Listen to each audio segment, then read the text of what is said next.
Minister Boskovic, State Secretary Wahilovic, Mayor Bogdanovic, Your Excellencies, ladies and gentlemen, let me start today by thanking the government and the old royal capital of Cetinju for hosting the traditional UN Day celebration here in Montenegro. It's wonderful to have this tradition of celebrating this day in the beautiful city of Cetinju. It's wonderful to look at and see so many champions of the values of the UN, human rights, development and security from the government, from civil society, from the international community, and particularly from our strong partner, the European Union. Dame I gospodo, poštovani ministre Boškoviću, državni sekretar Raduloviću, gradonačelniče Bogdanoviću, vaše ekscelencije, poštovani kolege, prijatelji Ujedinjenih nacija. Želim da počnem tako što ću se zahvaliti vladi Crne Gore I predstavnici Cetinje, što je ponovo domaćin, tradicionalno već, proslave Dana Ujedinjenih nacija u Crnoj Gori. Zaista je divno što imamo priliku da imamo ovakvu jednu tradiciju I da slavimo ovako jedan važan dan upravo na Cetinju.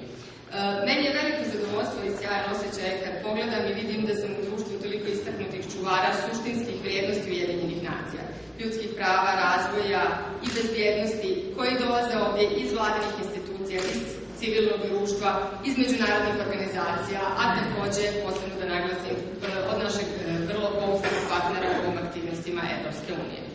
69 years ago today, the United Nations was founded with the objectives of promotion of human rights, human dignity and human progress in the immediate aftermath of the Second World War and the Holocaust. We gather today to acknowledge both the progress that has been made against these objectives and the challenges that lie ahead. Ujedinjene nacije osnovane su prije 69 godina sa ciljem da unapređuju ljudsko dostojanstvo, razvoj I da ispune naše potencijale. Osnovane su kao direktna posljedica Drugog svjetskog rata I holokausta.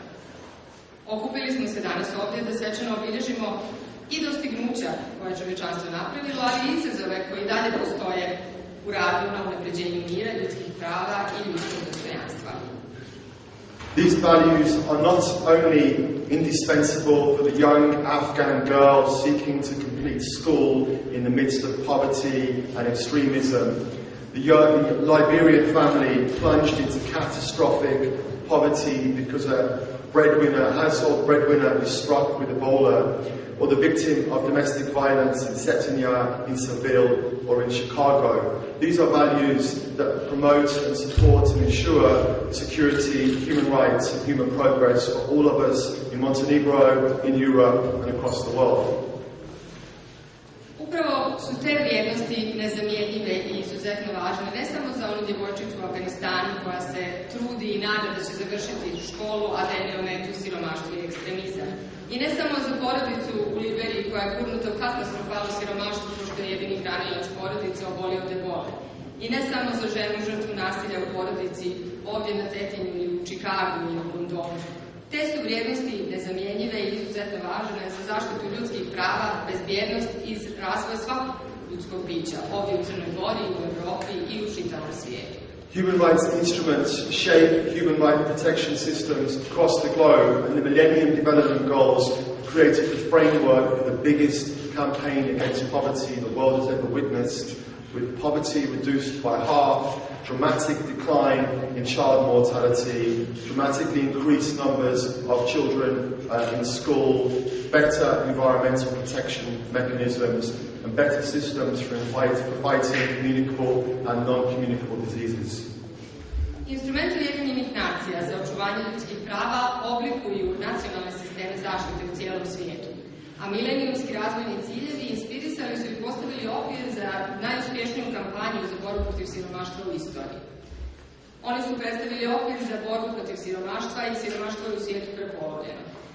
Uticali su I na to da se danas školuje više djevojčica nego ikada ranije, da se drastično smanji mortalitet djece, da se mnogo bolje borimo protiv smrtonosnih zaraznih I nezaraznih bolesti I da promovišemo nove standarde za zaštitu naše sredine za generacije koje dolaze.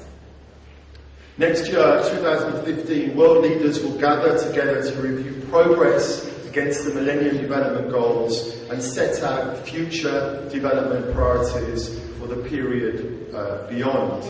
To enable this, there has been a massive effort harnessing the power of technology to consult citizens across the world about what kind of future they want and what we should prioritize in the new development goals.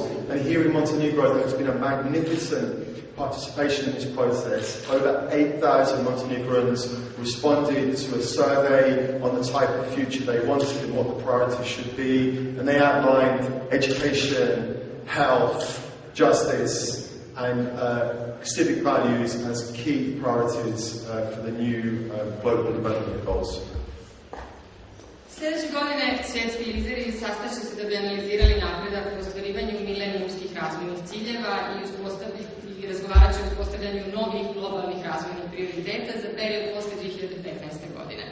Korišćenjem moći nove tehnologije, zadivljujući su napori uloženi da bi građani širom svijeta mogli da izraze svoje mišljenje o tome šta treba da budu ti novi prioriteti, da bi mogli da učestvuju. A učešće gotovo da nigde nije bilo veće nego u Crnoj Gori. Preko 8.000 građana Crne Gore odgovorilo je na anketu o tome kakvu budućnost žele. Naveli su zapošljavanje, obrazovanje i zdravlje kao ključne prioritete. The UN will continue to work in Montenegro to promote the values of human rights, development and security, which are also the values of European integration. We will work shoulder to shoulder with government institutions, civil society, the media, academia, and of course the people of Montenegro in pursuing those objectives. Ujedinjene nacije u Crnoj Gori nastavit će da rade na ljudskim pravima i na razvoju. I dalje ćemo nastaviti da promovišemo sve ove vrijednosti koje smo pominjali. Mi ćemo to nastaviti da radimo u partnerstvu sa vladom, sa civilnim sektorom, sa medijima, sa institucijama, akademskim svijetom i naravno sa građanima Crne Gore. On behalf of my colleagues from the UN country team and myself, I would like to warmly acknowledge the two dear colleagues, Rastislav Babenski, the UNDP representative to Montenegro and UN resident coordinator, who is away today and leaving Montenegro very soon, and Indu Mohandas, the UNHCR representative to Montenegro, who just left very recently. I'd like to pass their warm greetings to all of you this UN Day, and also to acknowledge our appreciation for their hard work and their collegiality and teamwork in promoting human rights and development in Montenegro. Želim na kraju još u ime svojih kolega iz sistema Ujedinjenih nacija da pomenem i toplo se zahvalim mojim dragim kolegama Rastislavu Barbenskom, predstavniku UNDP-a i stalnom koordinatoru Ujedinjenih nacija, koji danas nije ovdje sa nama i koji će uskoro napustiti Crnu Goru, i također gospođi Indu Mohandas, predstavnici UNHCR-a, koja je nedavno otišla iz Crne Gore. Želim u svojim ime kolega da ovdje istaknem njihov izuzetno profesionalan rad i divan kolegijalni odnos na promovisanju vrijednosti koje Ujedinjene nacije promovišu u Crnoj Gori. In conclusion, let us jointly reaffirm our commitment to uplifting and enriching the lives of all Montenegrin citizens, especially the vulnerable and the excluded, through the reform process, hoping it will deliver irreversible and real positive change in the lives of people. Dozvolite mi da se u zaključku još jednom osvrnem i da ponovo potvrdim posvećenost našu svih iz Ujedinjenih nacija, ideji da se poboljšaju naprijedi život svih ljudi u Crnoj Gori, naročito onih osjetljivih, vulnerabilnih kategorija, i da dovedemo zajedničkim naporima do jedne promjene u njihovim životima koja će biti nepovratna i na dobro. And allow me to thank you all for your continuous partnership and support. Hvala vam puno. Hvala vam svima na